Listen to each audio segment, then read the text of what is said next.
De fortune et de santé, il ne faut jamais se vanter, tel nous dit un proverbe français. Mesdames et messieurs, bon après-midi.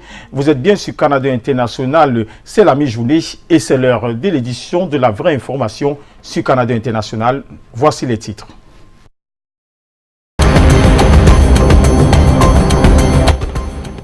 Alimentation, 3 ministres en charge des problèmes fonciers, de l'agriculture et de l'élevage séjournent à Douala pour s'entretenir avec les milieux d'affaires sur les voies et moyens d'assurer l'alimentation de plus grand nombre de personnes avec des surfaces de plus en plus réduites. On parlera beaucoup d'allaitement maternel tout au long de la semaine. C'est dans le cadre de la semaine consacrée à la nutrition des bébés. Et puis, sécurité routière, Ngale Bibéhe frappe du poing sur la table des automobilistes délinquants pris en flagrant délit de refus d'obtempérer ont récemment écopé des amendes versées au trésor public. Il s'agit d'une batterie de sanctions prescrites par le ministre des Transports pour juguler les accidents de la circulation.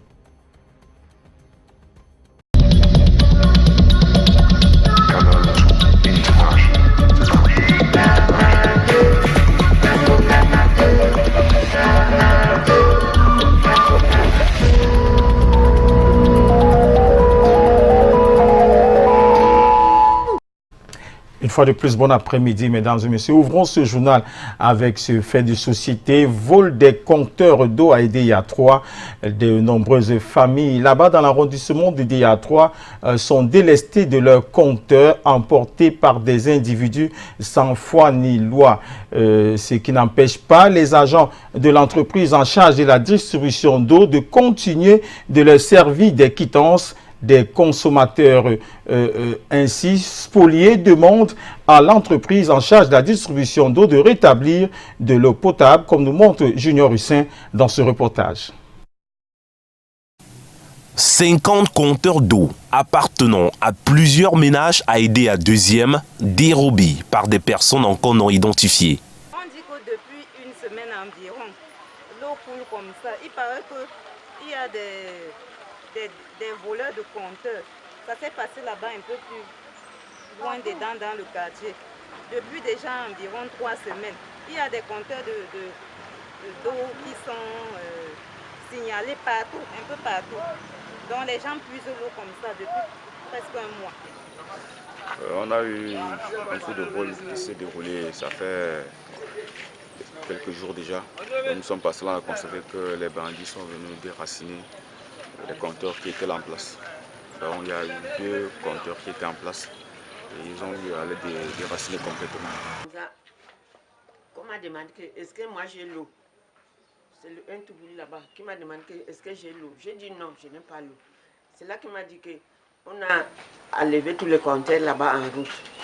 Ce ménage dure depuis des mois. Les victimes, pour avoir un semblant d'eau potable, sont obligées de parcourir des kilomètres. À côté de ce calvaire, elles doivent payer des factures d'eau qu'elles ne consomment pas.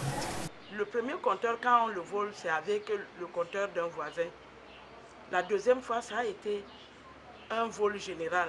Donc on a ravagé presque tous les compteurs de la population de deuxième pont. C'est un cri de détresse que lancent les habitants d'aider à deuxième dans la Sanaga maritime. Ils invitent les agents de Camwater à assurer la sécurité des compteurs et surtout à trouver des voies et moyens pour les approvisionner en eau potable. Bâti dans la région de l'Ouest Cameroun, Bois du Noir, les habitants du village Bâti dans le département des Bamboutos, région de l'Ouest, sont sans électricité depuis plusieurs mois et pour cause, le réseau électrique est défectueux. Aussi, chacun là-bas se débrouille comme il peut pour se donner les moyens de jouir des bienfaits de l'énergie électrique. L'énergie solaire s'avère être la solution salutaire. Les détails, une fois de plus, avec Junior Hussein.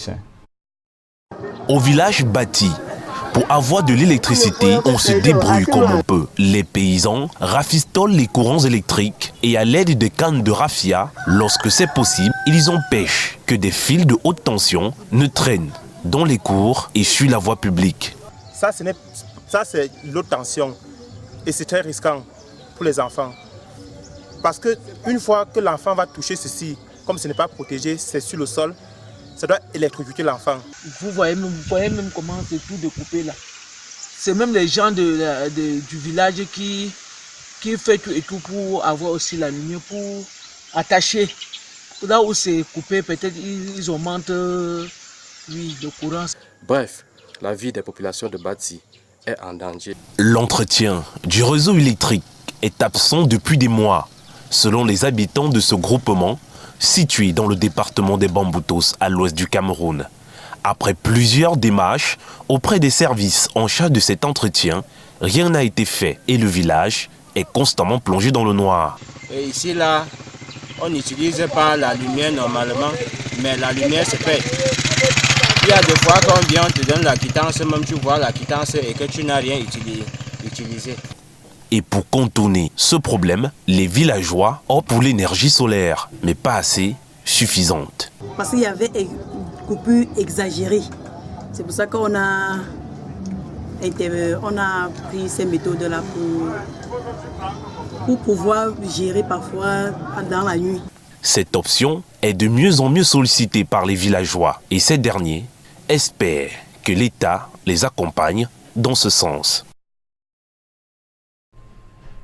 Parlons maintenant de sécurité routière. Le ministre des Transports, Jean-Ernest Masséna Ngalé Bibéhé, passe à la phase répressive contre les délinquants de la route. Une dizaine de propriétaires de véhicules a récemment fait les frais pour avoir été pris en flagrant délit de refus d'obtempérer sur le coup. Ils ont été sommés de verser une amende de 25 000 francs au trésor public dans un délai de 15 jours, faute de quoi ils s'exposent à des poursuites judiciaires et le certificat d'immatriculation retiré conformément au règlement en vigueur. Jean-Ernest Ngalé Bibé Masséna a par ailleurs rendu public un communiqué portant sur le résultat de l'enquête ouverte à la suite de l'accident de la circulation survenu le 20 août 2019 sur la nationale numéro 10 dans la localité de Meyo par Hawaï. Les automobilistes fautifs ont écopé des sanctions à la mesure des infractions commises et le ministre des Transports,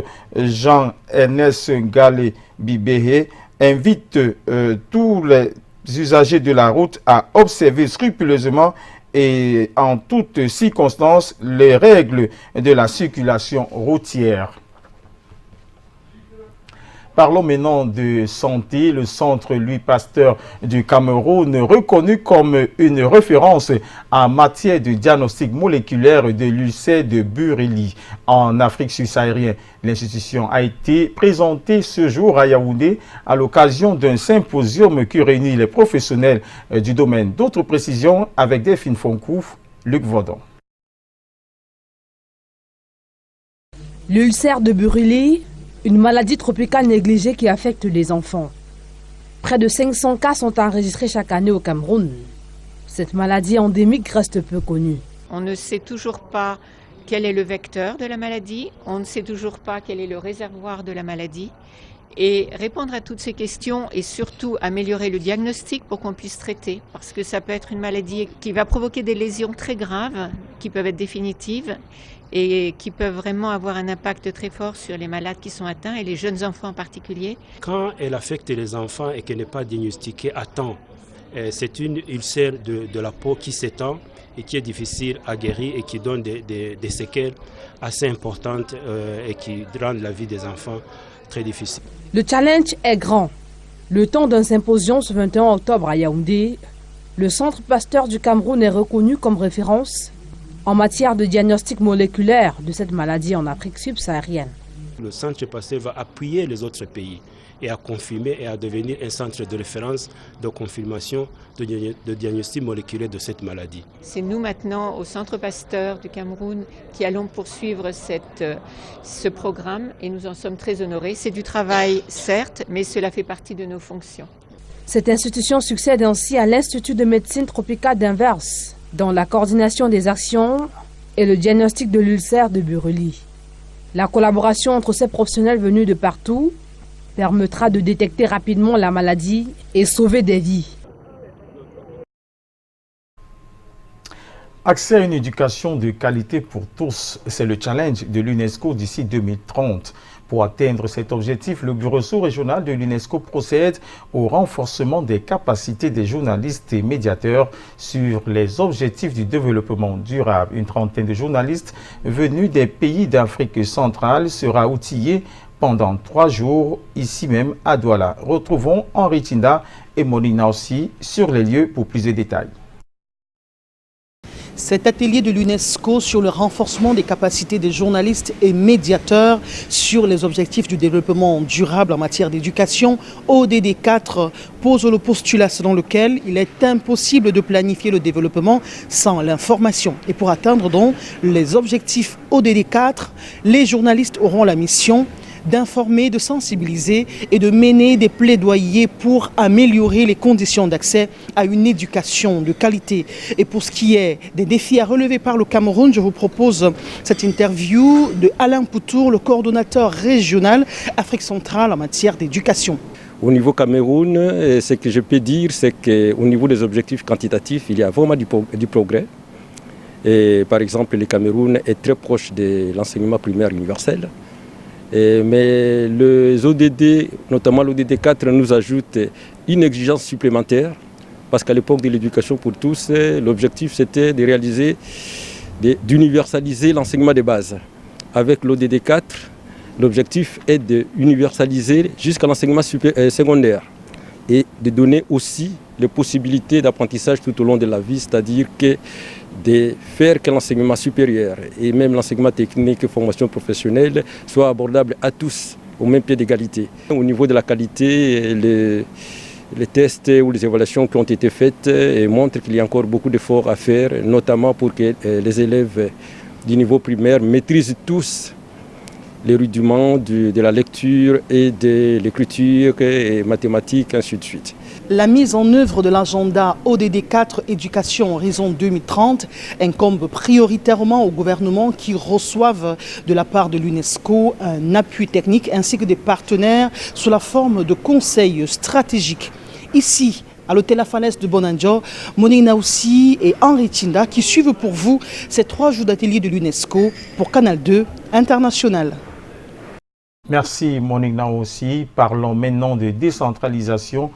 Pour dire que parler de décentralisation avec assurance et connaissance, comprendre la terminologie dans le lexique qui s'impose au Cameroun désormais, les membres de la plateforme Breaking News ont eu droit à un exposé relatif au cours de la journée patriotique organisée à Yaoundé. Invité un expert sur la question. Les détails avec Arnaud Guifak. À toi l'amour et le grand honneur. Ils sont patriotes, jeunesse en expression au sens de la compréhension et de participation aux affaires de la République. Ici, la journée patriotique, devenue tradition de l'association Breaking News. L'hôtel des députés de Yaoundé abrite cette deuxième rencontre, centrée sur le développement local, ses similitudes et ses différenciations avec le développement territorial. Un expert éclaireur invité. Lorsque nous appréhendons la question du développement territorial, qui est toujours très difficile à définir, on la définit par la forme et très peu par son fond. Pour cette rencontre, les participants ont eu le bon enseignement avec interactivité axée sur les échanges d'expériences et apports pour une meilleure compréhension. Un membre d'honneur de Breaking News est en vedette. Honorable Maître Faustine Foto, reconnu patriote infaillible par les membres. Je suis député en fonction, donc je suis comptable du gouvernement en place. Que ça soit bien ou pas. Alors, vous imaginez en train de gréver, dire que le gouvernement n'a pas fait ci, le gouvernement n'a pas fait ça. Elle est distinguée à l'occasion Grand Prix d'or des étoiles africaines de l'émergence. Le président de Breaking News, Angel Ben Fomon, porte avec ses membres un projet, le tout premier de cette plateforme, le salon de l'entrepreneuriat et de l'auto-emploi prévu en Fou du 13 au 14 décembre prochain. Ça court ici avec les idées de projets destinés à la jeunesse. Merci. Comment nourrir les populations de plus en plus nombreuses sur des surfaces de plus en plus petites? 3 ministres de la République sont au JICAM actuellement à l'occasion de la journée du foncier, de l'agriculture et l'élevage. Henri Ebaïssi, Dr Taïga, Gabriel Bayrobé, pour répondre à cette problématique centrale et recueillir les préoccupations du secteur privé. Retrouvons sur place Lil Pidjou et Thierry Nana pour plus de détails.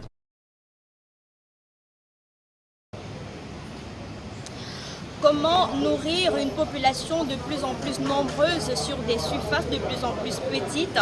Cette principale préoccupation est au centre des échanges organisés depuis ce matin ici au JICAM à l'occasion de la journée du foncier, de l'agriculture et de l'élevage, organisée donc par le groupement interpatronal du Cameroun. Pas moins de 3 ministres pour répondre à cette préoccupation, notamment Henri Eyebe Aïssi, le docteur Taïga et le ministre Bayrobé. On aura certainement la réponse dans nos prochaines éditions, mais aussi il sera question de récupérer toutes les préoccupations du secteur privé avec cette épineuse question du foncier. Alors Robert Charlie-Toc, la rencontre se tient en ce moment même. On reviendra dans les prochaines éditions avec des résolutions prises au cours de ces échanges avec les 3 ministres et le secteur privé.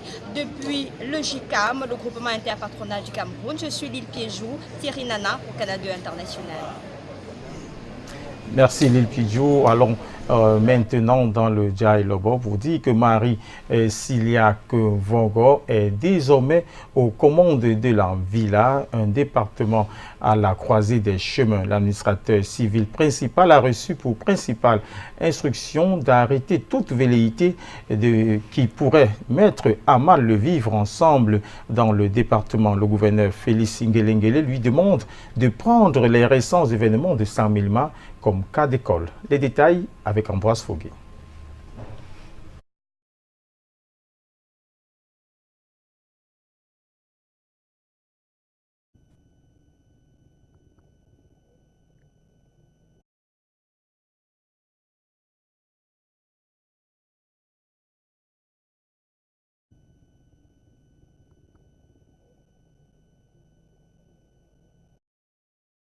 Il s'agit d'un grand devoir de mémoire pour le gouvernement de la République.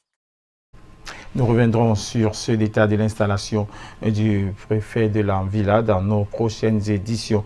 Poursuivons avec l'accident ferroviaire du 21 octobre 2016 à Ezeka. Les responsables du ministère des Arts et de la Culture sur le site de la construction de la stèle commémorative Théophile et Yango, inspecteur numéro 1 de ce département ministériel, était à la tête d'une délégation qui s'est rendue hier sur le site. Question de jauger le niveau d'avancement des travaux de ce projet érigé en mémoire des Camerounais arrachés à la vie le temps d'un voyage. L'œuvre, qui prend corps malgré quelques difficultés, est une instruction du chef de l'État qui entend fixer dans les temps ce tragique accident qui restera gravé dans les mémoires. Au sorti de cette visite de chantier, je vous propose d'écouter tour à tour le chef de la délégation du ministère des Arts et de la Culture et le chef des missions de contrôle de l'entreprise adjudicataire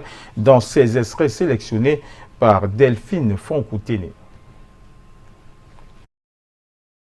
Grand devoir de mémoire pour le gouvernement de la République, afin que nul n'en ignore en fait ce qui s'est passé ici le 21 octobre 2016.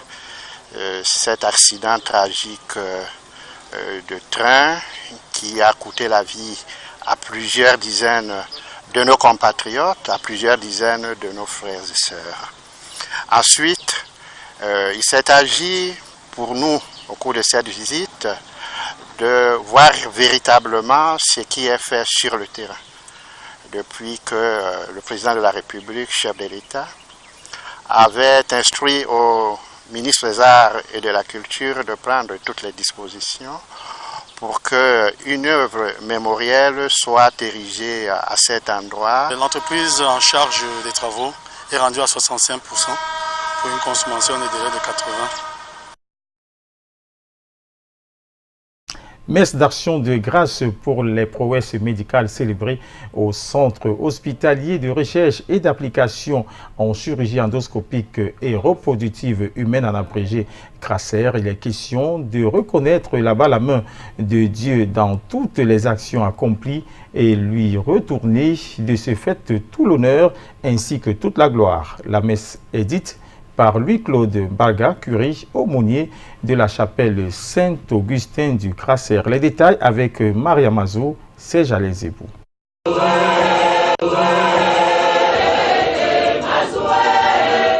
Les choristes du CRASER élèvent la voix en guise de remerciement au Seigneur à l'occasion de la messe d'action de grâce organisée ces jours au Centre hospitalier de recherche et d'application en chirurgie endoscopique et reproduction humaine. À l'initiative des mères ayant bénéficié de la procréation médicalement assistée avec succès. Sentiment de joie pour le curé Louis-Claude Barga qui a dit la messe. Pour elles, c'est un symbole. Elles sont entrées ici avec des larmes aux yeux, des larmes de tristesse. Aujourd'hui, elles en ressortent avec des larmes de joie. Le Seigneur est bon, magnifions-le. Occasion pour la représentante des mères de donner quelques conseils à ses consoeurs. Chaque femme qui vient ici, il faut qu'elle ait la patience parce que ce n'est pas facile. Le travail que les docteurs, mais tout ce que fait ici, ce n'est pas facile. Il faut que tout soit patient et Dieu va réussir. Notons qu'au terme de cette célébration eucharistique, il a été aussi question de baptiser certains nouveau-nés dans ce centre hospitalier. Parlons maintenant de sport. Le Ballon d'Or France Football donne la catégorie des 10 meilleurs gardiens. Dans cette catégorie figure le Camerounais André Onana, âgé seulement de 23 ans. Un prix nouvellement créé par le comité d'organisation. Le Camerounais est donc le premier gardien africain à figurer sur cette liste. Rappelons que le trophée Yachine est en mémoire du premier gardien ayant remporté le Ballon d'Or européen. Le meilleur des 10 gardiens sélectionnés sera connu au mois de décembre. Toute une autre note dans ce journal, il s'agit du procès des 7 militaires accusés d'avoir tué 2 femmes et leurs enfants dans la région de l'extrême nord. Ce procès s'est poursuivi hier lors d'une audience au tribunal militaire de Yaoundé.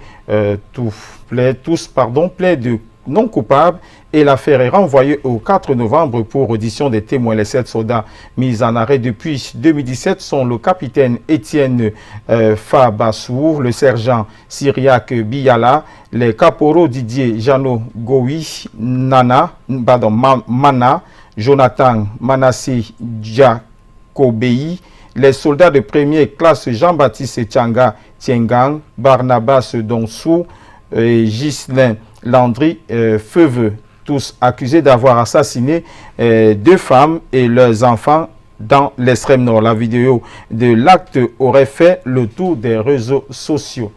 Parlons maintenant de santé. Le ministre de la Santé publique vient de procéder au lancement officiel de la semaine camerounaise de l'allaitement maternel. La cérémonie qui se déroule en ce moment à l'esplanade du centre mère et enfant de la Fondation Chantal Biya sous le thème « Autonomiser les parents, faciliter l'allaitement » est l'occasion d'exalter les bienfaits du lait maternel. Retrouvons sur place Delphine Fonkouténé et Luc Vendor pour en savoir plus.